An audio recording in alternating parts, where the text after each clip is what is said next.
ये धरती हम सब का घर, जहां हम सबका जन्म हुआ है और शायद हम सब मरने भी वाले हैं। इस दुनिया के महज 700 लोगों को छोड़कर किसी ने भी अंतरिक्ष को अपनी आंखों से नहीं देखा है। ये 700 वो खुश नसीब लोग थे जिन्हें बादलों के पार जाने का मौका मिला, जिनमें अधिकतर एक सफल यात्रा के बाद वापस लौट आए, तो कुछ चंद ने इस महान सफर में अपनी जान गंवा दी। मगर आज ये यात्रा धरती या उसकी कक्षा तक ही सीमित नहीं रहने वाली, बल्कि आज हम आपको घने अंतरिक्ष की सैर कराते हुए मंगल तक लेकर चलेंगे। और इस सफर में हम सवार होंगे स्पेस एक्स के आइकॉनिक स्टारशिप में, जो फॉर्चुनेटली आज तक इंसानों द्वारा बनाया गया एकमात्र ऐसा स्पेसशिप है जो हमें मंगल तक ले जाने में काबिल है। दोस्तों, इंसानों के लिए इंटरप्लेनेटरी ट्रैवल और स्पेस एक्सप्लोरेशन कोई नई बात नहीं है। जिस दिन से हमने यानी कि मानव जाति ने होश संभाला है, हमारी आंखें अंतरिक्ष में इन ग्रहों और तारों को ही निहार रही हैं। ऐसे में हमारी ये कोशिश इस पूरे युग का अंत कर सकती है और एक नए दौर की शुरुआत। बात करें अगर स्टारशिप की, तो ये बस एक रॉकेट या स्पेसशिप ना होकर एक चलता फिरता जंबो स्पेसक्राफ्ट है, जिसमें हैरतअंगेज तौर पर एक बार में 100 के करीब अंतरिक्ष यात्री धरती से मंगल का सफर तय कर सकते हैं। इस स्पेसक्राफ्ट में उन 100 एस्ट्रोनॉट्स के रहने, खाने पीने और जीने की तमाम सुविधाएं मौजूद हैं। आप खुद ही सोचकर देखिए, धरती से मंगल तक का 9 महीनों लंबा सफर, वो भी 100 यात्रियों वाले दल के साथ, कितना रोमांच भरा होगा। इस दौरान बीच रास्ते में कितनी ही चुनौतियां आएंगी, कितने ही ऐसे पल आएंगे जब हम उन ऐतिहासिक क्षणों के गवाह बनेंगे जिन्हें आने वाली कई सदियों तक याद रखा जाएगा। खैर, इन सब ख्यालों से हटकर हम आपको अपने इस ग्रेट ग्रैंड स्पेसशिप का एक टूर देते हैं। स्टारशिप ये सिर्फ एक यान नहीं है, ये हमारी उम्मीदों, हमारी महत्वाकांक्षाओं और हमारे साहस का प्रतीक है। ये यान हमें अनजानी दुनिया की ओर लेकर जाएगा, उन जगहों तक जहां आज कोई मानव कदम नहीं पहुंचा। स्टारशिप लैस है उन 34 रैप्टर इंजन से, जो इस काबिल हैं कि हमें सीधा धरती की सतह से ढकेल कर अंतरिक्ष में लेकर जा सकते हैं। लिहाजा इसके लॉन्च के लिए स्पेसएक्स के ही फाल्कन हैवी रॉकेट की मदद ली जाएगी। इस पूरी जर्नी को पहले ही डिस्टेंस टाइम कैलिब्रेशन करके ही प्लान किया जाएगा, यानी कि धरती से इसकी लॉन्चिंग तभी होगी जब मंगल पृथ्वी के सबसे करीब आ जाएगा। दूसरे शब्दों में, जब वहां जाने के लिए सबसे कम वक्त लगेगा। मगर ये सबसे छोटा सफर भी हमें कम से कम 395 मिलियन किलोमीटर का होने वाला है, जिसे कवर करने में हमें कम से कम 6 महीनों का वक्त तो लगेगा ही। अब आपके मन में ये ख्याल आएगा कि आखिर अगले 6 महीनों तक ये अंतरिक्ष यात्री इस स्टारशिप में कैसे जिएंगे, उनकी दिनचर्या क्या होगी और इस अंतरिक्ष यान के अंदर इनको क्या क्या सुविधाएं दी जाएंगी। एलोन मस्क और स्पेसएक्स टीम का इस बात पर खास फोकस है कि इस लंबी अंतरिक्ष यात्रा के दौरान स्टारशिप में सवार एस्ट्रोनॉट्स कभी बोर न हो। ये स्टारशिप किसी आम रॉकेट या स्पेस शटल के जैसा बिल्कुल भी नहीं है, बल्कि ये साईफाई मूवीज में दिखने वाले स्पेसशिप के जैसा बेहद फ्यूचरिस्टिक और एडवांस है। इसमें अंतरिक्ष यात्रियों को स्पेस सुंदर नजारों का दीदार कराने के लिए व्यूइंग गैलरीज होंगी। ये नजारे वाकई अद्भुत होंगे, जिन्हें हमारे ये मार्शियंस अपने डाइनिंग टेबल पर बैठकर देख सकेंगे। खाने के लिए इस स्टारशिप में अपना ऑटोनोमस फार्म या किचन होगा, जहां फ्रेश वेजिटेबल्स उगाई और बनाई दोनों जा सकती हैं। इतना ही नहीं, अगर कोई यात्री आराम करना चाहता है तो स्टारशिप के पेलोड बे में करीब 40 कमरे बनाए गए हैं, जिनमें 2 से 3 एस्ट्रोनॉट्स बड़ी आसानी से लेट सकते हैं। इसके अलावा इनमें वो तमाम एमिनिटीज मौजूद हैं जो धरती पर किसी 5 स्टार होटल में देखने को मिलती हैं। खैर, ये स्टारशिप सिर्फ इन्हीं बातों के लिए नहीं है, बल्कि अपनी एक और चीज के लिए काफी ज्यादा चर्चा में है, और वो है इस स्टारशिप का स्ट्रक्चर, जिसे बनाने के लिए फौलादी 301 स्टेनलेस स्टील का इस्तेमाल किया गया है, जिसका मेल्टिंग पॉइंट 1500 डिग्री सेल्सियस के करीब होता है, जो कि आमतौर पर इस्तेमाल होने वाले कार्बन फाइबर और एल्यूमिनियम एलॉय से कहीं ज्यादा है। और दाम में इनसे आधे से भी ज्यादा सस्ता है, यानी कि मजबूती की मजबूती और किफायत की किफायत। इस बात के पीछे एलन मस्क की एक सोच झलकती है। वो सोच है स्पेस ट्रैवल को अफोर्डेबल बनाना। अब ऑफ कोर्स ये किसी बाजार में सब्जी खरीदने जितना अफोर्डेबल तो नहीं बन पाएगा, बट इस दुनिया के टॉप 5% अमीरों के बजट में आ ही जाएगा।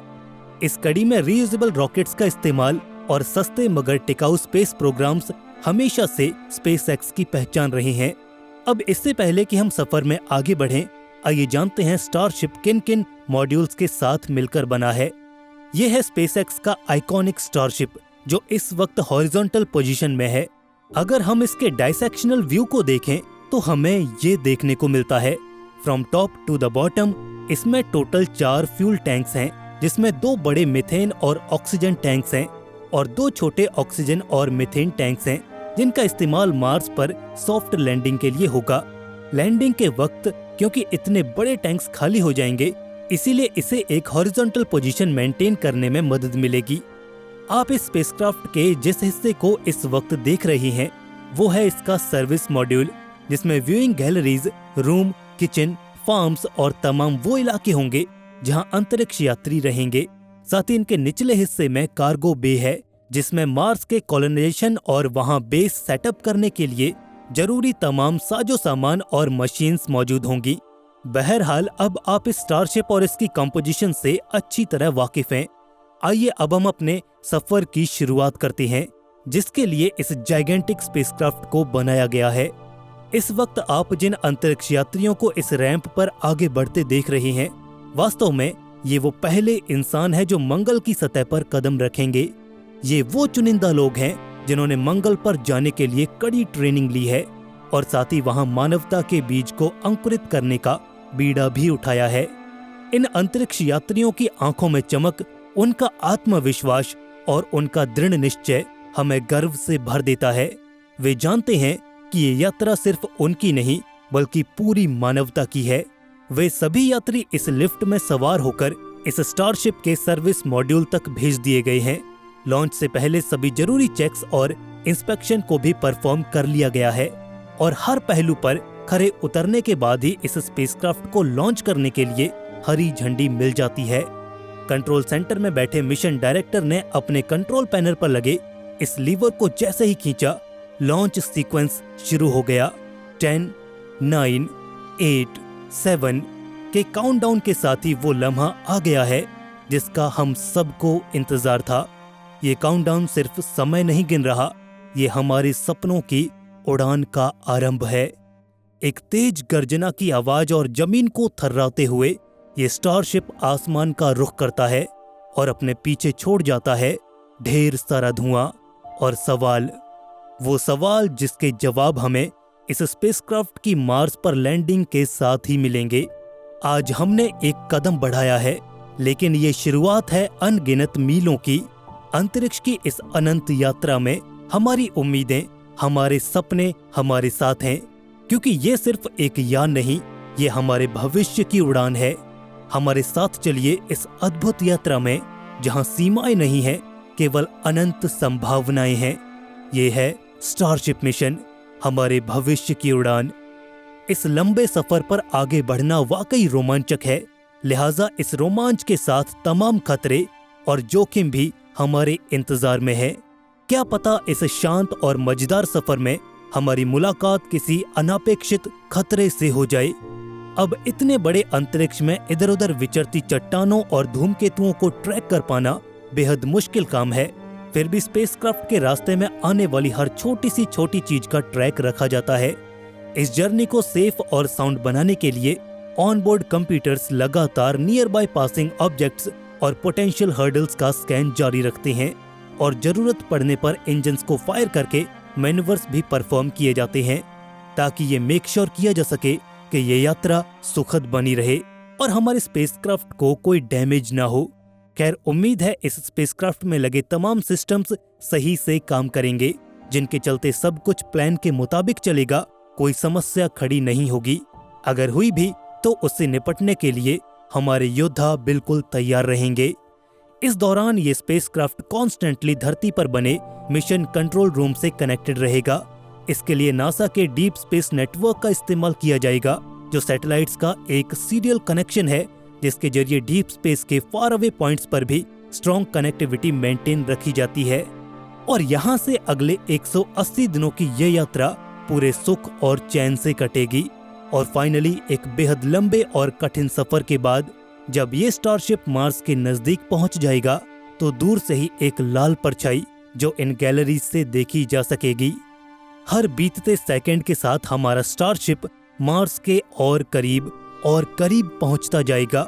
और फाइनली वो लम्हा भी आ जाएगा जब इसमें सवार 100 यात्रियों के लिए मोमेंट ऑफ ट्रुथ आएगा। वो लम्हा जब इन सब के सपने, इन सब की महत्वाकांक्षाएं एक हकीकत में बदलती नजर आएंगी। जी हाँ, ये है स्टारशिप की यात्रा का अंतिम चरण, जब मार्स पर इसकी ग्रैंड लैंडिंग होगी। इस कड़ी में इसका लैंडिंग सीक्वेंस शुरू होता है। इंजन्स को फायर करके इसकी डिसेंट स्पीड को कंट्रोल किया जाता है और इसे एक नियंत्रित ढंग से इसकी लैंडिंग साइट के करीब लाया जाता है। इस दौरान ये स्पेसक्राफ्ट भयंकर प्रेशर और एटमॉस्फेयर से होने वाले फ्रिक्शन के कारण आग की लपटों के बीच घिर चुका है। लेकिन अन्य स्पेसक्राफ्ट्स की तरह इसकी स्पीड को कम करने के लिए पैराशूट्स का इस्तेमाल नहीं होगा।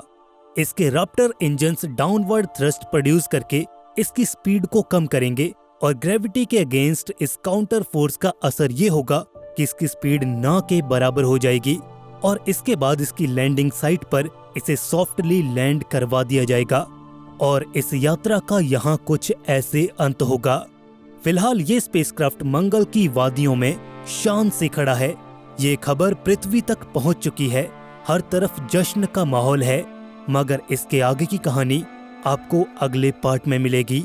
अगर आप भी इसका पार्ट 2 मिस नहीं करना चाहते तो हमारे चैनल को सब्सक्राइब करके अभी ही नोटिफिकेशन बेल को इनेबल करें।